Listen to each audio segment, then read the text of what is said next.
Athéna est la nouvelle production Netflix française réalisée par Romain Gavras qui nous conte l'histoire de la cité fictive d'Athéna après une bavure policière. C'était un film que j'attendais presque impatiemment parce que, comme j'en avais parlé dans ma vidéo sur Compromat, j'aime bien ce genre de film un peu choc, ce genre de film un petit peu, comment dire, basé sur l'aspect de la société actuelle.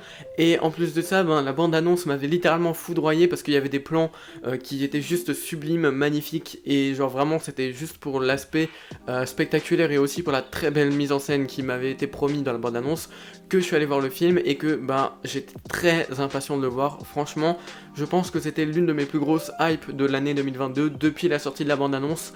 J'ai attendu impatiemment le jour où Netflix sortirait Athéna, et puis d'ailleurs Netflix ont prévu d'autres sorties qui me hype énormément. Par exemple mercredi on a la sortie de Blonde et on aura donc Glass Onion qui sortira aussi en fin d'année. Donc voilà, Netflix commence à sortir des trucs très intéressants et c'est pour le plus grand plaisir des spectateurs. Et je n'ai absolument pas été déçu par la proposition qui m'a été faite. Voilà, faut savoir que Athéna c'est un film de guerre, un véritable film de guerre. On va voir des scènes de guérilla en pleine rue, presque de guerre civile, le chaos total disons.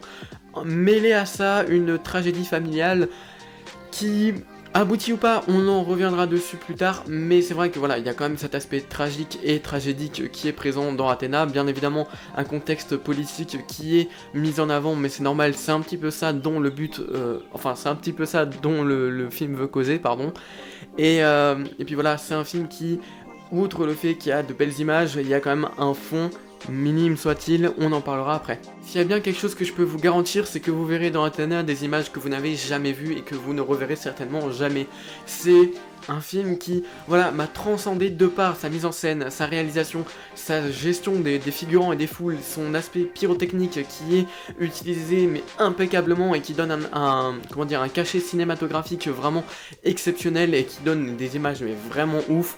Voilà, c'est un film qui va vous en mettre plein les yeux, qui, en termes de réalisation au sein des cinémas français, je pense pas que vous ayez déjà vu ça, et même à l'international, c'est très rare ce genre de film qui, voilà, là où c'est vraiment ce qui m'a le plus impressionné, c'est la gestion de la pyrotechnie, le fait que certaines scènes et certains plans séquences aussi sont, mais juste sublimes. Je crois que voilà, déjà tout le monde a parlé de ce plan d'introduction qui dure 11 minutes, qui est un plan séquence de dingue, et ouais, franchement, oui, c'est l'exemple à retirer du film parce que c'est exceptionnel, la mise en scène, la réalisation de ce film est un truc de ouf. Et vu que le film dure 1h30, on n'a jamais le temps de se poser, on est toujours dans un crescendo de violence, un crescendo de chaos dans les rues de la cité d'Athéna, avec des affrontements constants et toujours très violents qui ne s'arrêtent jamais. Voilà, on est toujours dans une tension très palpable qui ne s'arrête jamais, sauf peut-être dans le dernier acte du film, et c'est peut-être l'un des seuls reproches que je peux faire au film, c'est que voilà, il a un dernier acte totalement loupé, totalement foiré.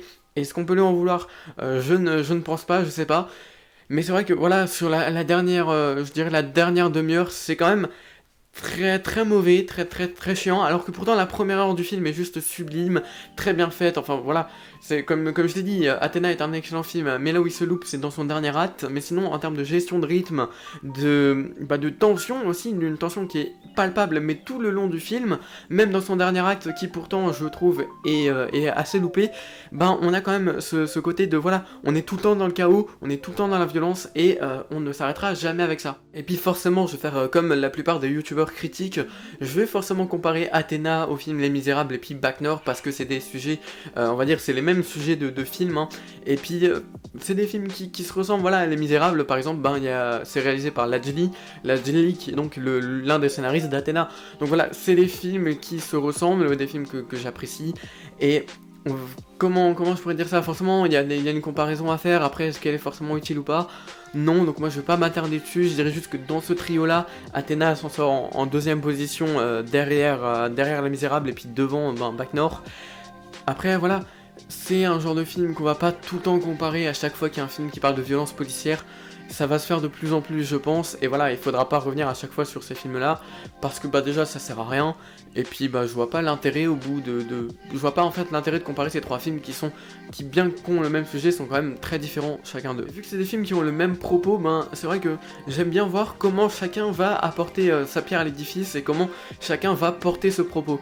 Et justement là ce qui avait l'air intéressant dans Athéna, c'est justement le fait que le propos est très présent, hein, le sujet des violences policières, et puis ben de la relation conflictuelle entre la police et les banlieusards, ben je trouve que c'est le film qui gère le mieux son propos et son sujet parmi ces trois là, parce que il y a quand même des bonnes idées qui s'en émanent, et puis surtout le plus important c'est qu'au final Athéna ne prend pas parti, hein, on ne montre pas les policiers comme des véritables méchants qui sont là pour taper tout le monde, on n'est pas là non plus pour ridiculiser les banlieusards et nous les montrer comme des bêtes sauvages, n'est-ce pas Bac Nord? Et enfin voilà, c'est un film qui ne prend pas parti et qui va juste se centrer sur les hommes et la colère de ces hommes.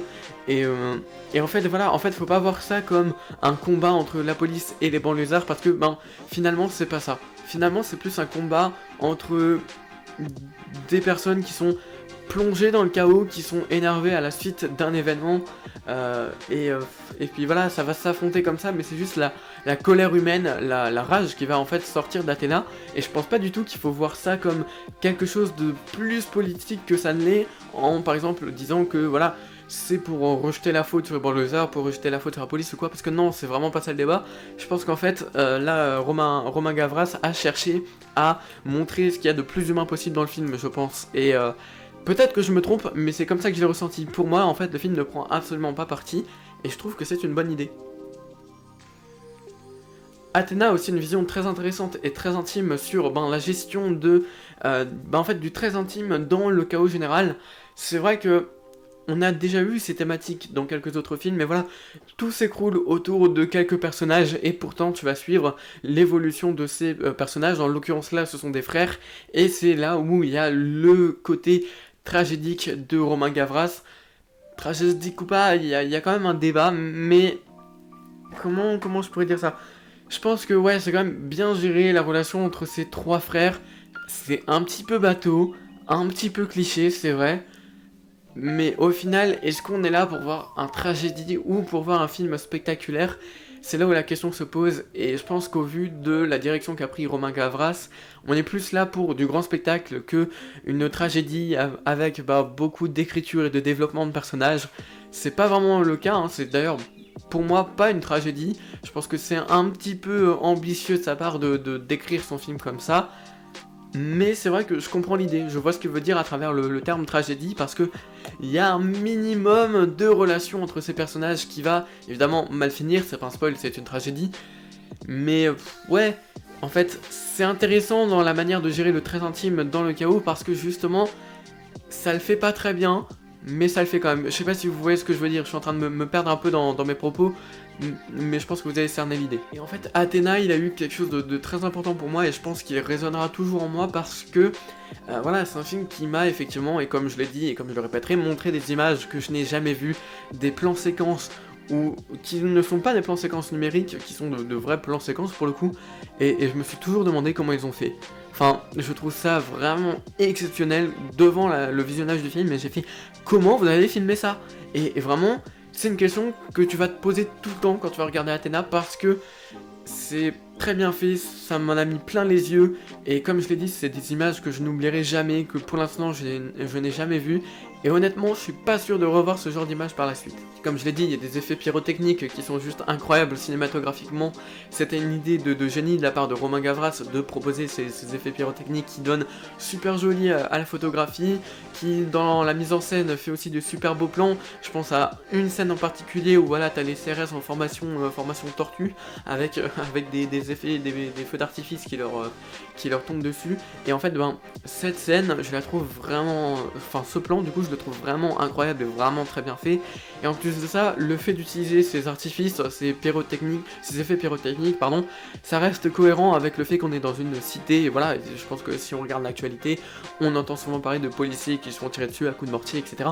Donc ça reste cohérent, et en plus de ça, ça donne une beauté, ça donne quelque chose de sublime à ce chaos général, et ça franchement je l'ai apprécié. Après j'en parlais tout à l'heure, mais tout n'est pas forcément à retenir dans Athéna. Il y a par exemple son dernier acte que j'ai apprécié sans plus, dans le sens où... comment je pourrais dire ça? Bah ouais, ça s'essouffle, on était sur un crescendo de malade, et puis le dernier acte va stagner, peut-être même redescendre en intensité et en belles images, en fun, en réalisation, enfin bref, le dernier acte c'est complètement pourri. Et puis il y a aussi le jeu d'acteur qui n'est pas forcément exceptionnel, hein, ça gueule tout le temps, ça ne se pose jamais, ça arrive par moment à donner de l'émotion, c'est rare, mais ça le fait de temps en temps. Après, comme dit, on est dans une ambiance où c'est le chaos total, où tout explose à côté de nos acteurs. Forcément, je vais pas leur demander de rester calme. Forcément que ça va gueuler, et c'est un petit peu obligé dans ce genre de film. Puis bah, j'en ai légèrement parlé tout à l'heure, mais c'est vrai que dans la gestion de ces figurants et des mouvements de foule, c'est quelque chose d'incroyable. Il y a peut-être 500 personnes par plan qui vont venir, qui vont courir, qui vont se ramener au même endroit. Tout ça, qui va simuler un effet chaos que... j'ai vraiment... j'ai pas les mots. Cette gestion de la foule est incroyable. Voilà. Je vais rester là-dessus parce que je vais pas chercher à paraphraser tout ce que j'ai dit avant. Mais c'est vrai que là, on a quand même quelque chose d'assez exceptionnel dans la gestion de la foule et dans plein d'autres choses, comme je l'ai dit depuis le début de la vidéo. Donc oui, je vous conseille fortement d'aller voir Athéna parce que c'est un film qui mérite pour moi d'être vu, qui ne vous intéresse ou pas, hein, que voilà, vous ayez des préjugés sur le film ou que vous entendez certaines polémiques qui commencent à arriver. J'ai envie de vous dire, ces polémiques, on n'en a rien à foutre parce que il n'y a même pas lieu à avoir ces polémiques en fait. Et peut-être que je referai une vidéo plus tard pour expliquer pourquoi ces polémiques ne sont ni queue ni tête. Après, est-ce que je vais rentrer moi-même dans la polémique et faire une vidéo? Je ne pense pas, donc voilà. Mais n'écoutez pas les avis extérieurs, même si le film ne vous intéresse pas, vous trouverez quelque chose de très intéressant cinématographiquement, donc voilà, jetez-vous dessus.